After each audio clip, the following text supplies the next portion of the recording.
आश्चर्य कोणते? ते युधिष्ठिर महाराज म्हणतात, आणि आणि भूतानी गच्छन्ति यमालय शेषस्थिवर गच्छन्ति किम आश्चर्य परम. ते म्हणतात काय, या जगातलं सगळ्यात मोठं आश्चर्य काय माहिती का?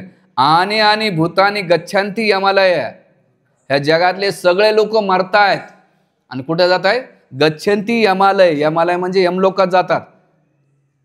पण शेषस्थिवर मिच्छन्ति, जे थांबलेले लोक आहेत ना, त्यांना असं वाटते जगातले सगळे लोक मरणार आहेत, पण मी मरणार नाही.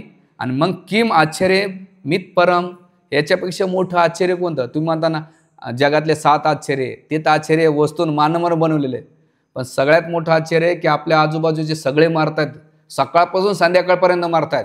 किडे मुंगी किंवा जीव जंतू प्राणी मनुष्य, गरीतल्या किती तर लोकांना आपण पोहोचून आलो.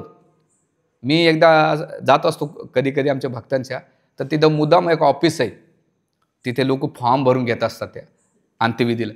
मी त्याला विचारलं की रोजचे किती येतात? मला प्रभूजी महाराज दिवसाचे कमी 10-12 लोकांचे डेड बॉडी येते या साईडला बरं. आणि म्हटलं त्या साईडला? ते म्हणले त्याच ॲव्हरेजनं. म्हणलं नाशिकमध्ये किती? म्हणले प्रभूजी कमी कमी 15 ते 20 असेल. एक मिनिमम धरलं 10च्या ॲव्हरेजनं तर 15 स्मशानभूमी भरले तर किती लोक मरतात रोजचे? अख्ख्या नाशिकच्या पॉप्युलेशनना 150पेक्षा जास्त लोक मरतायत. म्हणजे एवढे लोक मरतायत आपण पाहतोय. मी कधी कधी धुणार ना, हे राम हे श्याम, त्यावेळेस चाललाय बाबा, हा चाललाय, आणि बाहेरचे मागचे चालत हॉर्न वाजवत, त्याला पावसाला त्याला आनंद होतो. पण या मूर्खाला माहित नाही की एक दिन आपला भी हे राम हे श्याम लागणेवाला आहे. ते एका टी-शर्टवर वाचलं होतं, मेरा भी टाइम आएगा. त्याचा अर्थ तर काय होता? बिचारा गरीब होता, पण त्याने लाईव्ह काय लिहिलं? मेरा भी टाइम आएगा. पण मी त्या वाक्याला काय घेतलं माहिती आहे का? मेरा भी टाइम आएगा, तो कितना भी अमीर रहे, पैसा वाला रहे, अच्छा दिखने वाला हो, बहुत पोस्ट पोजिशन हो, भैया मेरा टाइम आएगा. म्हणून ह्या जगातलं सगळ्यात मोठं आश्चर्य, आणि ते आश्चर्य म्हणजे मृत्यू आहे. आणि अशा मृत्यूला सामोरं जाणं आपल्याला प्रत्येकाला एक ना एक दिवस जायचं, पण आपण कसं जातोय हे सगळ्यात महत्त्वाचा विषय. मरणार तर सगळे मरणार आहेत. एखादा म्हणे नाही हो तुम्ही लई ज्ञान देता, तुम्ही मरणार नाहीत का? हो मी मरणार आहे. पण भक्ताच्या मृत्यूमध्ये आणि भौतिकवादी लोकांच्या मृत्यूमध्ये एकच फरक आहे. जसं मांजरीचं तोंड आहे, मांजरीच्या तोंडामध्ये जेव्हा उंदीर पकडला जातो, त्या मांजरीच्या उंदराला ते भयंकर काळ मृत्यू दिसतो. पण तीच मांजर जेव्हा आपल्या पिल्लाला पकडते, आश्रय ना अभयाचं अभय त्याला वाटतंय. एकच तोंड आहे, पण दोघांची दृष्टिकोन वेगळा आहे. तसं भौतिकवादी मृत्यूला बघतो ना, त्याला सगळ्यात जास्त भीती वाटते. पण भक्त मृत्यूला पाहतो, तो म्हणतो नाही हे शरीर तर एक दिवस सोडायचं आहे, पण माझे खरे आईबाप आहेत ना. आम्ही जातो आमच्या गावा, आमचा रामरा. आमचा गाव चेतनानगर नाही आहे, दास मारुती मंदिर नाही आहे. इथे तुम्ही किती पदं घेतले तर पद बदलणार आहेत, दुसरं कोणतरी येणार आहे तुमच्या जागी. कितीतरी जागा बदलणार आहेत, मृत्यू येणार आहे. म्हणून भगवंताची भक्ती केली, भगवंतावर प्रेम केलं, तर आपल्याला त्या मृत्यूला भीती वाटणार नाही. का? कारण मी माझ्या परमपित्या भगवंताकडे जाणार आहे.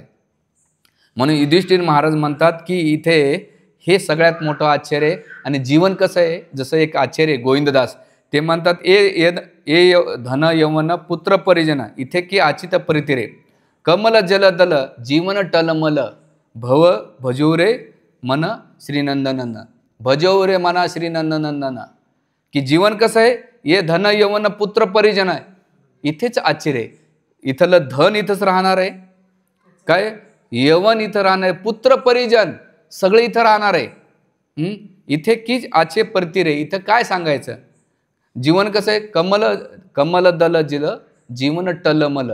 जसं कमळाचं पान असतंय, त्याच्यावर एखादा पाण्याचा थेंब पडला, तो कसा आहे, कधी हवेच्या झोक्याने खाली पडेल याची गॅरंटी नाही आहे. जीवन टलमल भज उरे श्री नंदन. अरे मनुष्या भगवंताची भक्ती कर. म्हणून आदि शंकराचार्य म्हणतात की हे जे मनुष्य भेटलेलं आहे त्याला आपण काय केली पाहिजे, किंमत केली पाहिजे. जसं मध्यंतरी मी वृंदावनला गेलो होतो, आमचे देवानंद पंडित प्रभू सांगत होते, तर आमचे 1-2 भक्त लेट आले आणि सकाळचे काहीतरी 5:30 झाले, 5चा टाईम होता, 5:30ला आले. तर एक वाक्य एवढं बोलले ना, त्या वाक्यावर मी कमी दिवसभर विचार केला. बोले आप समय की वैल्यू नहीं करेंगे ना, तर समय आपकी वैल्यू नहीं करेगा. काय सांगितलं? तुम्ही वेळेची किंमत नाही केली तर वेळ तुमची किंमत नाही करणार. आता तुमच्या शरीरामध्ये ताकद आहे, तुम्ही आता वेळेची किंमत करा. जेव्हा आपल्याला गरज आहे ते वेळ तुमची किंमत करेल. आणि आपण वेळेची नाही किंमत केली तर भगवंत आपल्याला असा झटका देते की तुला एवढ्या संध्या दिल्या, एवढं तुला कन्व्हिन्स करण्यासाठी सगळ्या गोष्टी मी अरेंज केल्या, पण तू काय केली? किंमत नाही केली. त्या टायमाला भगवंत म्हणण्यापेक्षा काळ प्रकृती आपल्याला झटका देऊन टाकेल. म्हणून हे जीवन कसं आहे? जीवन टलमल आहे. अरे याची गॅरंटी नाही. म्हणून भगवंताची भक्ती करा, हरिनामाचा जप करा, ग्रंथ वाचा, जास्तीत जास्त वेळ. मी कधी कधी आता वृंदावनला जात असतो, तिथे बरेच लोक बंगाली, उडिया, लेडीज तिथंच राहतात. का बरं? त्याने सगळं संसार परपंच सोडून ते वृंदावन मायापूरला, आपलं वृंदावनला आणि राधाकुंड श्यामकुंडला का राहतात? कारण शेवटच्या वेळेस भगवंताची प्राप्ती होऊन सगळं घर परिवार नातेवाईकाला सोडून तिथे राहतात. आणि आपलं उलटं होत आहे. आपण उतरता वयात जास्त घरामध्ये पसारा जमा करण्याच्या मागा लागतो, इथे बोजा वाढवण्याचं काम करतो. या बसा आमच्या उरावर, नातवा पंतू आजी पजोबा सगळे. अरे काय लावले? कळत नाही येड्या, तुला मृत्यू येणार आहे. म्हणून भक्ती करा आणि जीवनाला काय करा? किंमत करा. आणि ते नाही केलं तर आपलं जीवन भयंकर आहे. आणि हे सगळ्यात मोठं आश्चर्य. आणि आश्चर्य ध्यानात ठेवा, जगदी कोणाला पाहिलं तर एक वाचा, मेरा भी नंबर, मेरा भी टाइम आएगा. तर हे शिकू शकतात. ठीक आहे.